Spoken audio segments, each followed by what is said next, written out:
Will Robinson here from Robinson's Auto Tools and Time.com. Welcome back. Today in the shop we have this 2019 Kia Sportage all-wheel drive. It's got the 2.4. It came in with a misfire code. She said she had it somewhere else about a couple months ago, and it was cylinder number 4. Today it had the cylinder number 1 misfire code in it. That was a job that we started looking at earlier, and I'll take you over here, and I just want to give you guys a shot of the plugs that we pulled out of this. They are oil fouled. This vehicle is no longer under warranty. She thought she had an extended warranty because I was trying to get her to take it back if she did, because that is usually not a good sign. It's got a little over 90,000 miles on it. Original plugs. There was a coil pack replaced in there. I told her what we could do for now. We'll change the PCV valve, which I got, and here's the old one. We'll change the plugs, we'll change the oil, and we'll do an oil consumption test on the vehicle and see how long it takes to go through oil, and that'll be our first stage. However, when she brought it here, there was a lot of oil on the engine and also underneath the engine. And every time I parked this vehicle somewhere, there was quite the amount of oil left.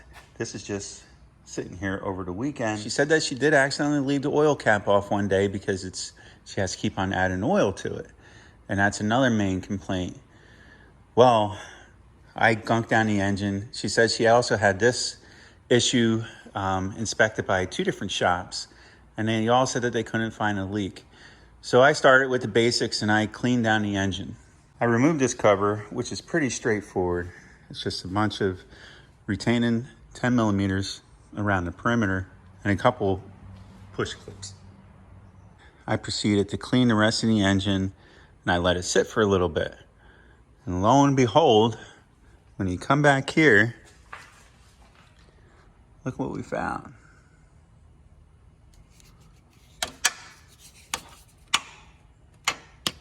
The oil pan is actually cracked.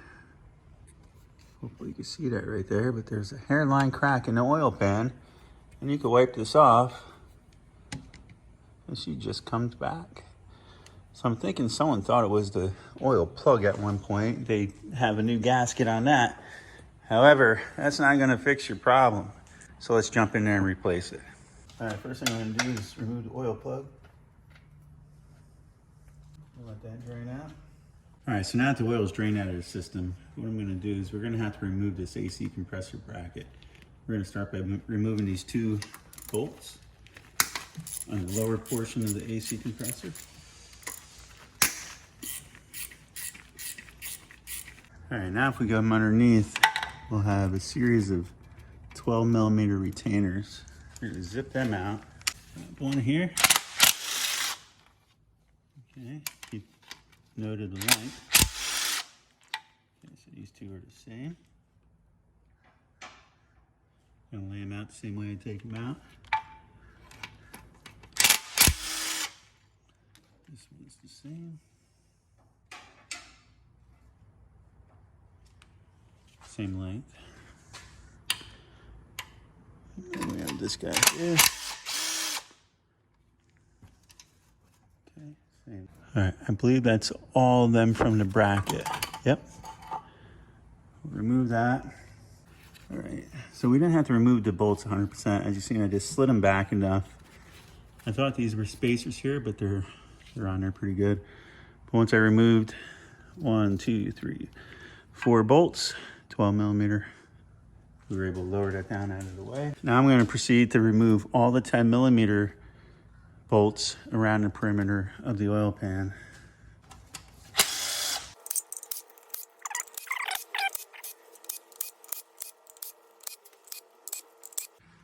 Now these 2 here, you need to use a 12 millimeter. These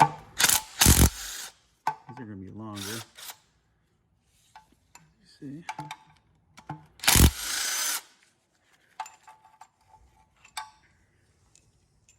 At that point, everything's out. This oil pan is going to be tough getting out because they do use silicone. But it's okay if we bend this one up. You'll see a couple spots, like right there. That's a nice one to get a screwdriver in and get the pan started. All right, we'll try this guy here. We just want to get the pan started a little bit. Once we get it started, I could take something like this, just a flat scraper. Something. Usually works pretty good.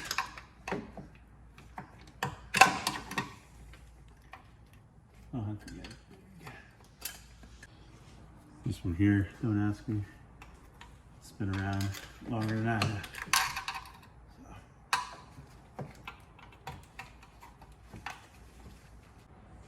Let me get a little pry bar.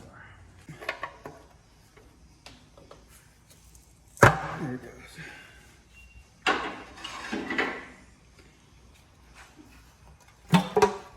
All right, get that oil pan removed.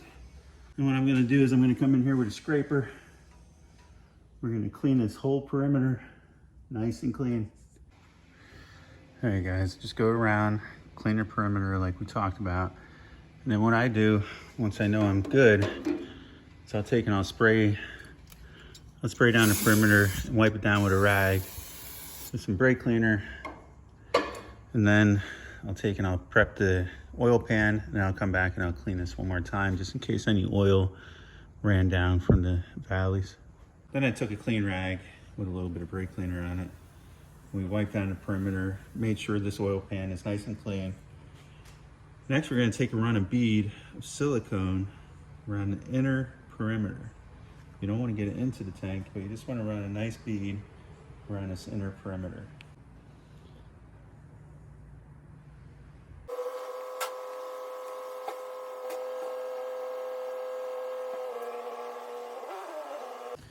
Okay. You have a pretty short working window with this style silicone because it's a quick return to service. Very good silicone now. You can use it on training cases. You can use it on essentially anything. There's two spots. One here and one right on the other side. I'm going to put a little bit of silicone. A little extra. At this point, we're ready to install our oil pan.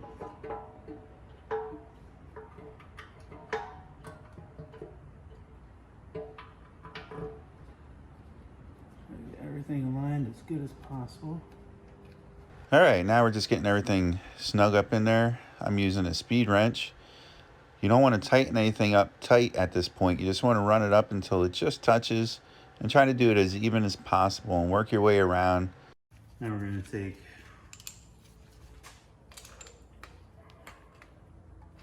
two longer 12 points. We're going to run them up in there. We're going to snug them down.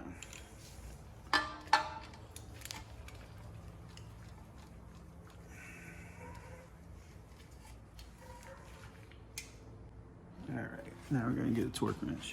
For all the 10mm bolts, we're going to go around and torque them to 96 inch-pounds. It's like 8 foot-pounds.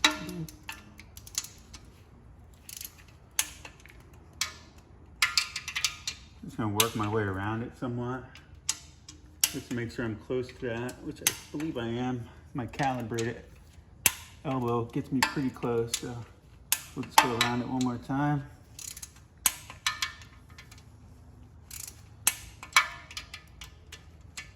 Let your silicone sit the amount of time that it calls for. This is the tough stuff or the right stuff or something like that.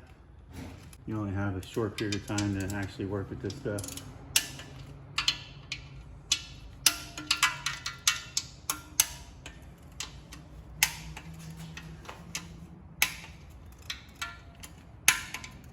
So I went around this once, I'm just going around it one more time.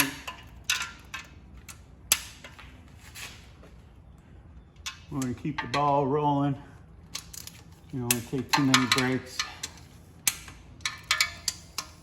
And you don't want to miss any either. For 212s, they get torqued to 20 foot-pounds.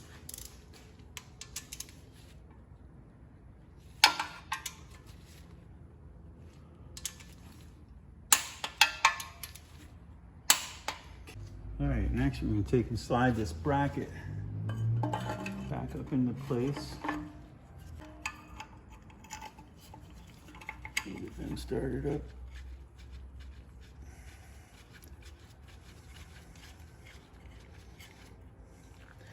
Last thing you want to do is stall on these parts and not get these up in there before the silicone dries, because the silicone is squeezed into these holes.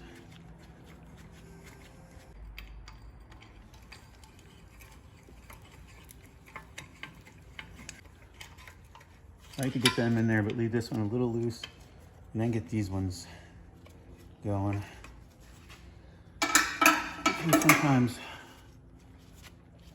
you know, you're dealing with a bracket that moves around.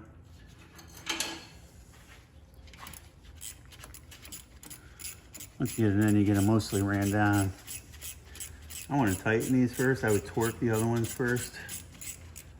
But you definitely want to make sure they're in the bracket and everything's square.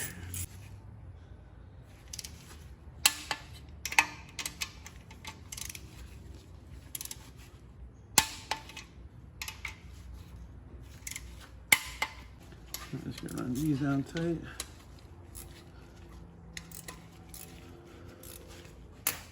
Okay. Okay. All right, guys, I took a lunch. It's almost 2 hours later, actually. And I just want you to see how it does squeeze out, even though we put that thin bead around the inner portion. That's exactly what they want you to do and what you want to see around the perimeter. I did remove the drain plug just to make sure everything was functional there properly, and it works just fine. Everything's torqued and tightened to spec, as you've seen when we put it up. Now, with this type of silicone, we are ready to fill it with oil and monitor our progress. So, just looking over everything one more time.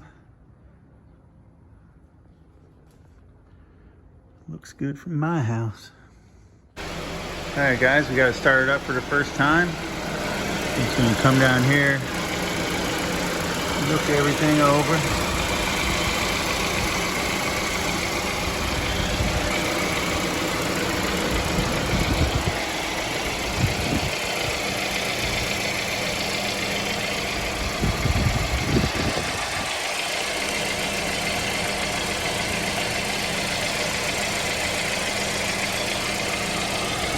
But everything is looking great. What I'm gonna do is I'm gonna let it down. Before I put that cover on, I'd like to go take it for a ride, and we'll see when we get back if everything's nice and dry. Then I'll put the cover up and we'll take it from there. All right, we just got back from the test drive. Drove about 10 miles. All the oil is now staying inside the engine where it belongs. So now we can keep an eye on the true oil consumption, and hopefully it's not too bad and everything will be okay. I hope you enjoyed. If you did, give it a thumbs up. If you like this content, if you haven't done so already, please subscribe. Until next time, stay tuned.